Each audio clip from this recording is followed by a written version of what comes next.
Hi, this is me, Trish, again, and I'm really glad to be here to talk to you. This morning, I want to talk about abuse, domestic violence. Physical abuse is the most common crime that there is with regard to families. Uh, and I want you to get a piece of paper and a pencil because I'm going to give you a phone number. If you know somebody that's in a domestic violence relationship, and or if you yourself are in one and maybe you don't know, so listen and we'll talk about it a little bit. I'm going to give you some phone numbers, so get a piece of paper and a pencil so you can write some of these down.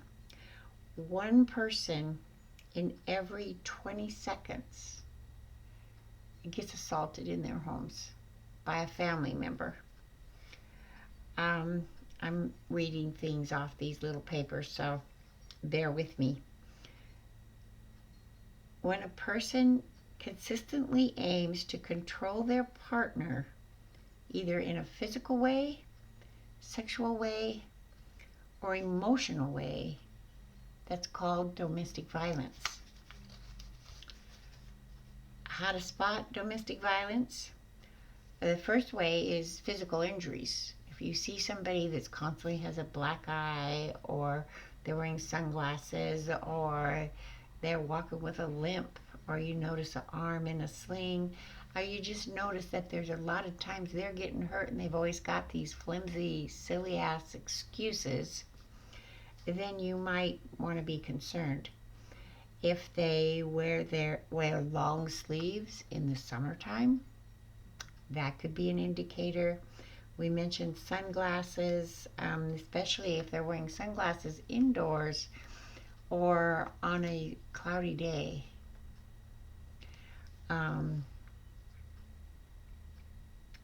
Someone who is afraid or anxious to please their partner. If you notice that kind of behavior, you might want to talk to them. Domestic violence men are most likely abusers, and it's usually their spouse or an ex-spouse. Now we're not talking about children here, or we will in a few minutes. If your partner becomes angry in a way that makes you feel unsafe, that's a huge red flag. If you ever just get the, what's going to happen next type of feeling, you might want to get out of the house. Make an excuse. Get out of the house. 1 in 4 women in Washington State and 1 in 9 men in Washington State have been abused. So you get a room full of women and you count to 4. One of them may be in a relationship that's unsafe. 16 million people in U.S. per year are victims of domestic violence. 1 in 2 women, 2 in 5 men in the United States. 1 in 2 women, 2 in 5 men. That's a lot. That's too much. It really is. Usually affects, or the victims are usually women ages 18 through 34, although there is a lot of seniors who get abused. Police officers, 40% of police families have domestic violence instances. Emotional abuse is the most misunderstood. It's also the most common because it hides in plain sight. People don't realize what's happening, or they think, he's just in a bad mood. He'll get over it. He always does. Yeah, he always does. Till the next time. It causes depression, anxiety, low self-esteem, moodiness, extreme or dulled emotional responses, negative conceptions of self and others. Neuroticism. It alters your perception of self, trust in others, perception of the world, and you feel guilty. The hardest to prove form of domestic violence is verbal abuse, because it's a he said, she said situation. So that's the hardest to prove. The most underreported type of domestic violence is rape. A lot of wives still feel their husbands have a right to rape them. A lot of husbands still feel they have the right to force themselves on their wives. The most common abuser is family members.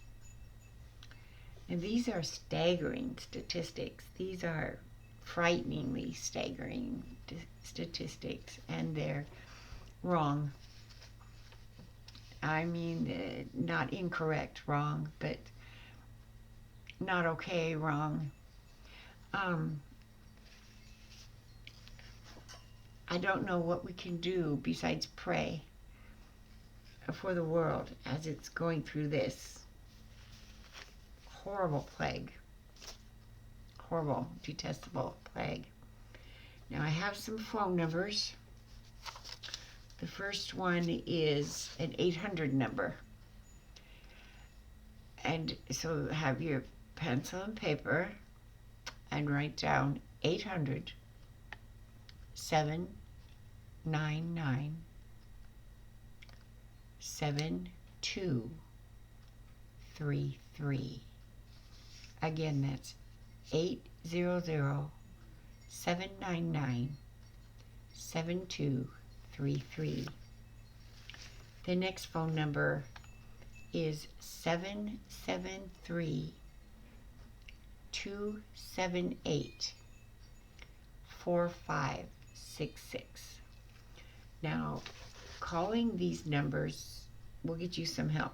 And that number again was 773 278 4566. So if you are in a domestic violence situation, if you feel like your husband is controlling you, if he's doing things like keeping the car keys or parking the car so you can't get at it, or telling you no, you can't go, or telling you when to get up, when to go to bed, what to eat, any type of controlling behavior, that's not okay. And call one of those numbers and get help. Because there is help available. It doesn't necessarily have to involve the police. There are people that can come when your husband is not expecting them. They knock on the door. What's he going to do? He's going to let them in. Most husbands who abuse their wives are people pleasers, so they don't want to look bad in front of other people. You'll know in front of other people they treat you real good.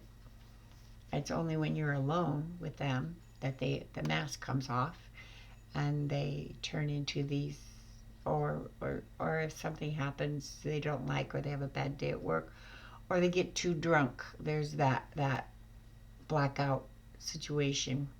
I'm all too familiar with that. You call somebody and have them come to your house, you'll be surprised how nice he'll become as you pack your stuff and leave. And I don't mean pack all your stuff. You take what you need and you go. Because your safety is way more important than things. The Bible says, shake the dust off the back of your feet and walk out the door. Jesus is talking to his disciples about going to people's houses where they're not received. So if your husband is not receiving you the way he should, and a husband is supposed to love his wife the way Jesus loved the church. Jesus died for the church. He really loves his church. And a husband is supposed to be willing to do that for his wife. You're supposed to be a helpmate, not a punching board, not a sound off, you know. So if someone's calling you stupid or ugly or fat, you don't need to stay with that. That's not a marriage.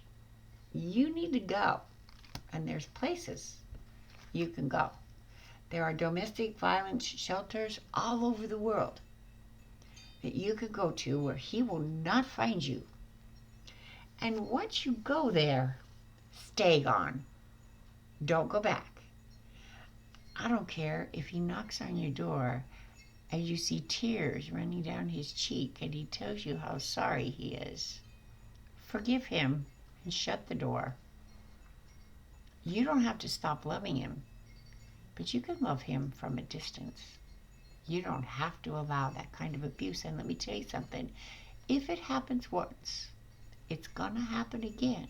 And I know from much experience in this.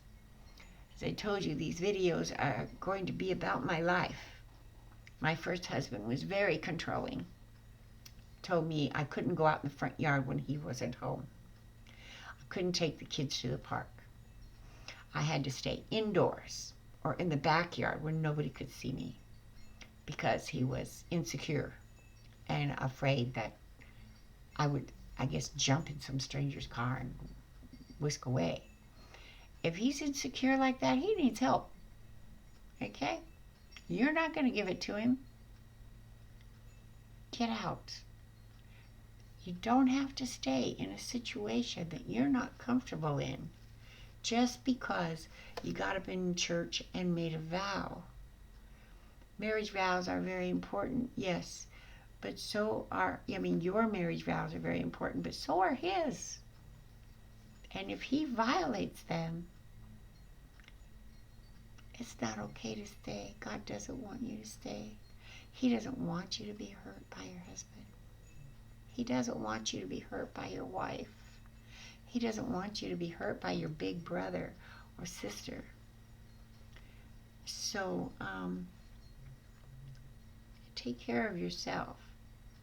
Get out. Your self-esteem depends on it. Your contentment depends on it. And you have a lot to offer this world.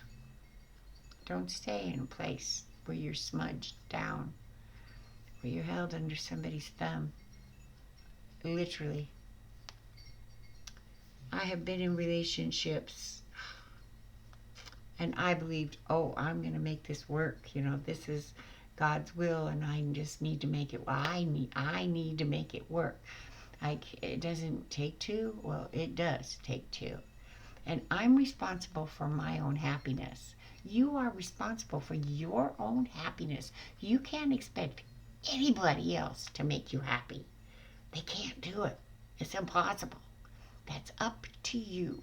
So you find the place where you find your happiness, and you do that, and you stay there.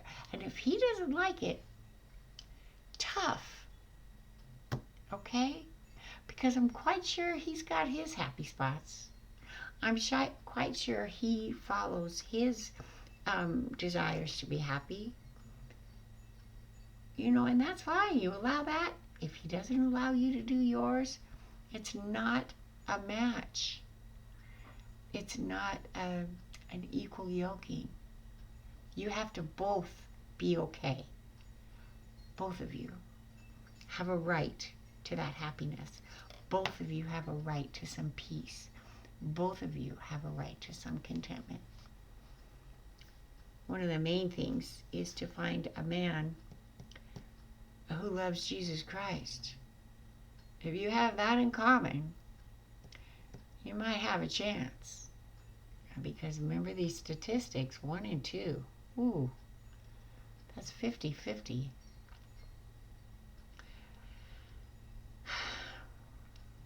Now, verbal abuse can consist, which I think is joined with emotional abuse because it causes emotional abuse. Verbal abuse can be anything from insults to regulations. I think I've already discussed that. I guess I should tell you some of my experiences. My first husband, as I said, was very controlling. My second husband was an alcoholic, and he was a wonderful man.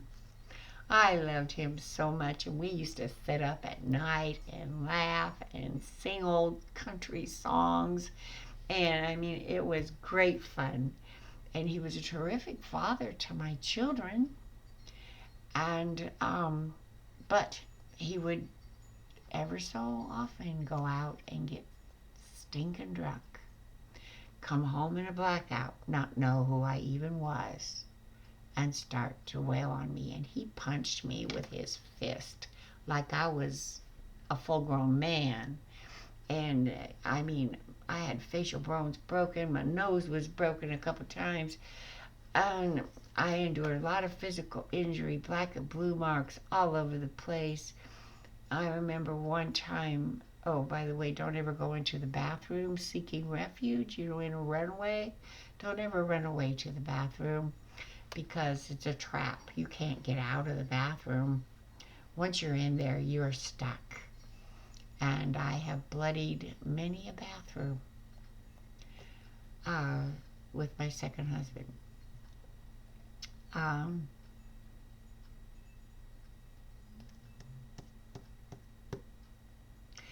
And my family was so dysfunctional. I remember my mother and father coming over shortly after, and he thought he was going to go to jail. He was sure of it. And I was sitting on the couch trying to straighten my nose. And you could hear the bones crunching as I was straightening my nose.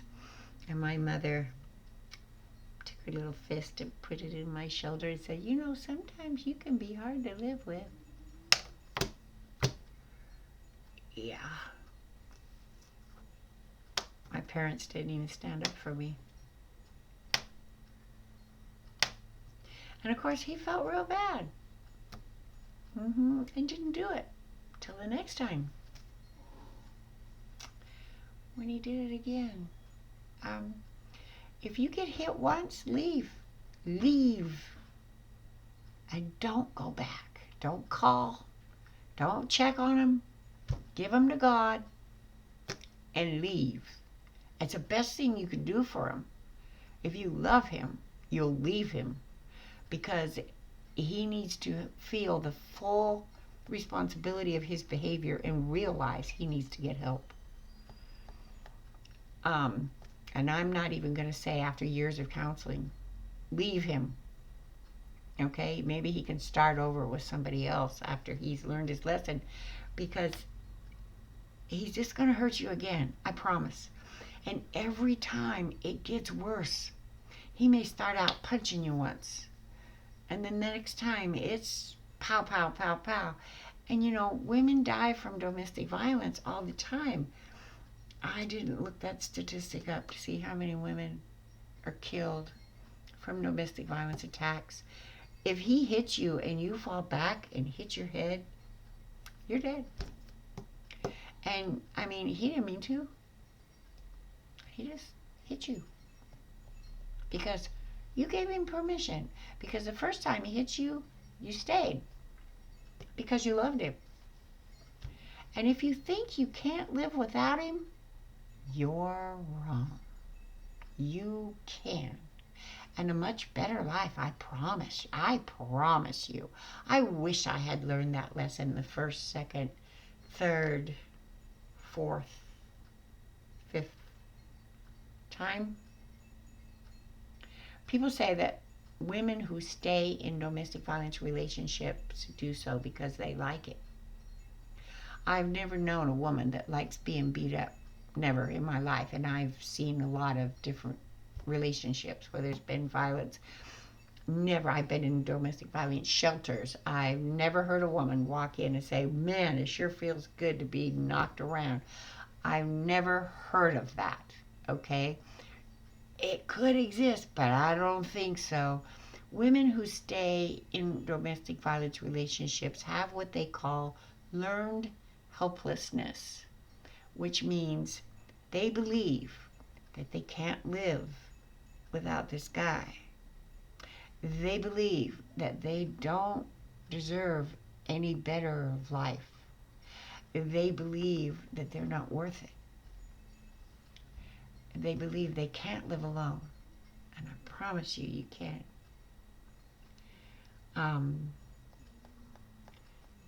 Relationship addiction is a very scary thing. In my case, it led to drug addiction, alcoholism, a lot of kids by different dads, 6 to be exact, by 5 different men. So my kids all have brothers and sisters. They all love each other and watch out for each other and take care of each other. I'm very proud of that with them, but they don't want anything to do with me. And I don't blame them, because I really put them through it. I really did. They witnessed violence. They witnessed the drugs. They witnessed everything, neglect. And so I do not blame my children for not wanting to be in my life. I have 25 years of recovery now, and I'm very grateful for that. But the same way I tell you, don't go back, they haven't gone back. And it breaks my heart. And I love them and I miss them. And nobody can say I didn't pay for my sins, because I did. I have 9 grandchildren that I don't know. Most of them I've never met. The 2 that I've met don't have time for me. So I've been grateful that I have Jesus Christ. I have a relationship with him right now. And one thing I can tell you, ladies, about that is this. Well, gentlemen too. Jesus Christ will not ever lie to you, steal from you, leave you, put you down. He will never hit you. He may allow bad things to happen, but he is right by your side the whole step of the way. Every step of the way, he's right there. He never abandons you. When you go to bed at night, he's right there with you. When you wake up in the morning, he's still there. You don't have to worry about him in between, wondering where he is or who he's with. And you don't mind sharing him with the world. He is the best significant other I've ever had. And he has filled every dream of a relationship that I could muster. With the exception, of course, of sex. And I don't need sex. I had plenty of sex growing up. I don't need sex. So I am so grateful to have a relationship with him today. And because of this relationship with him, he has replaced my children with children from the church. My grandchildren with little kids from the church. I have 32 grandchildren now. And I can't count my children. I don't know how many sons and daughters I have, because every time I turn around, there's another one. Sisters? Oh, man. I have some of the most wonderful sisters and brothers. I have a fabulous brotherhood in my life. And I've seen what a healthy man can look like. You know, it's great. It's terrific. And I highly recommend it to anybody, especially those who are lonely. I'm never lonely. People say to me, Trish, you live alone. I said, no, I don't. I don't live alone. I've got my service dog, Daphne, my service cat, Gummy Bear, and Jesus Christ. And in this 1-bedroom apartment, it's quite full, believe me. So, again, I would highly, highly recommend that relationship as opposed to an unhealthy relationship with a mortal man that's here today and gone tomorrow. So people who have been in domestic violence relationships have been through trauma. And And again, this trauma needs help. You need a trauma therapist. You need EMDR. You need positive affirmations. You need to go through every support group you can get to, because you want to find like people who will help you along the way. If you've picked up an addiction, go to a 12-step recovery program. They're fabulous. The people there are fabulous. They may not be perfect, and they may not all be Christians, but they are good people who are looking for a better way of life and will help guide you find yours. So I think that's about all I have to say for today. That was a lot. There was a lot in this video. It's going to be hard for me to write an explanation of everything that's contained in here. I want y'all to have a good day, and I want you to know this very special, special point that I love you, and so does Jesus Christ, and He always will, no matter what. There's nothing you can do that will separate you from that love. And with Him, all things are possible, and you can do all things through Christ who loves you. He does love you. So love God, love your neighbor, and love yourself. Have a good day.